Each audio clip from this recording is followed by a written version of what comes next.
They stopped at Heathrow Airport in London at 9 a.m. local time on their way to New Delhi, and Alix did some shopping, while Ben went to get a haircut and a neck massage.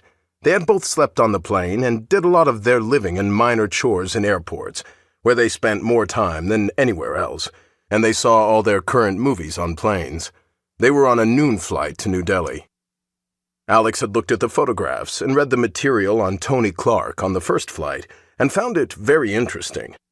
She could see why Felix was doggedly suspicious of him, but there was no evidence to indicate that Clark was taking money from any lobbyist.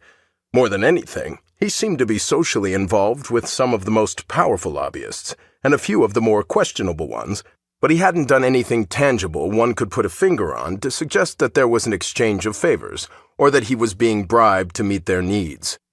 Lobbyists served a useful purpose, to keep politicians informed of the needs and activities of the industries they represented, so the elected officials could endorse and pass laws accordingly. From what Alix could glean from Felix's research, Tony Clark's connections were intriguing, but for now it was no more than that. But she was still planning to make some calls to check it out when she got back.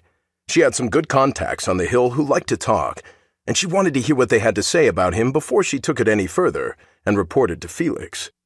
She had a feeling that her producer was being premature or overzealous. Maybe the vice president was setting something up for the future but hadn't committed any improprieties yet or broken any laws. There was absolutely no proof of that, no matter how slimy he seemed, and Clark was no fool. He was not going to jeopardize an impeccably orchestrated career and wind up destroying everything he had built. Of one thing Alix was sure: however innocent he looked, he was a very calculating man, and would do nothing that could injure himself. So he would bear watching, and some snooping wouldn't do any harm, but she suspected there was nothing anyone could nail him on, and her instincts were usually pretty good. She studied the photographs again intently, and only one stood out to her.